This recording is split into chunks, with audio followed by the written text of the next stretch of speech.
જય શ્રી કૃષ્ણ, જય શ્રી વલ્લભ. રાધે કૃષ્ણ સત્સંગમાં આજે શ્રી નવરત્ન ગ્રંથનો ચોથો અને પાંચમો શ્લોક જોઈશું. પણ તે પહેલાં આપ રાધે કૃષ્ણ સત્સંગમાં જોડાવા માગતા હોય તો લાઈક કરજો, શેર કરજો અને સબસ્ક્રાઈબ કરજો, જેથી આવતા નવા તમામ પ્રસંગો આપના સુધી પહોંચી શકે.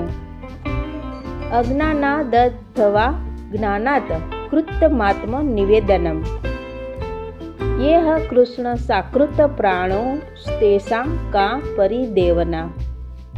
તેનો અર્થ છે, સમજપૂર્વક કે સમજ્યા વિના પણ જેમણે બ્રહ્મ સંબંધ લીધું છે અને પોતાના પ્રાણ શ્રી કૃષ્ણની સાથે જોડ્યા છે, તેમને ચિંતા કરવી નહીં. બ્રહ્મ સંબંધ લેનાર જીવો 3 પ્રકારના હોય છે. પહેલું છે તેમાં ઉત્તમ અધિકારી, કે જેમણે કેવળ પ્રભુની સાથે જ પોતાના પ્રાણ જોડી દીધા છે. બીજું છે મધ્યમ અધિકારી. ભગવાન સર્વરૂપ છે, સચ્ચિદાનંદ છે, તેથી ભગવાનને સર્વ સમર્પણ કરવું તે ફળરૂપ છે, આવું જ્ઞાન તેમને હોય છે. અને ત્રીજું છે હિન્ન અધિકારી, કે જેમને આવું જ્ઞાન નથી. આ 3માંથી કોઈ પણ પ્રકારનો જીવ હોય તો પણ તેણે ચિંતા કરવાની જરૂર નથી, કારણ કે આ જીવે જેની સાથે સંબંધ જોડ્યો છે તે પ્રભુ સર્વસમર્થ છે. નવધા ભક્તિ દ્વારા પ્રભુ જીવને આધીન થાય છે, માટે ચિંતા કરવી નહીં. 5મો શ્લોક છે, તથા નિવેદને ચિંતા ત્યાજ્યા શ્રી પુરુષોત્તમે વિનિયોગે પિશાત્યાજ્યા સમર્થ હિ હરિસ્વતઃ. તેનો અર્થ છે, શ્રી પુરુષોત્તમને આત્મનિવેદન તો કર્યું, પરંતુ તેમને અંગીકાર કર્યું કે નહીં તેવી ચિંતા કરવી નહીં.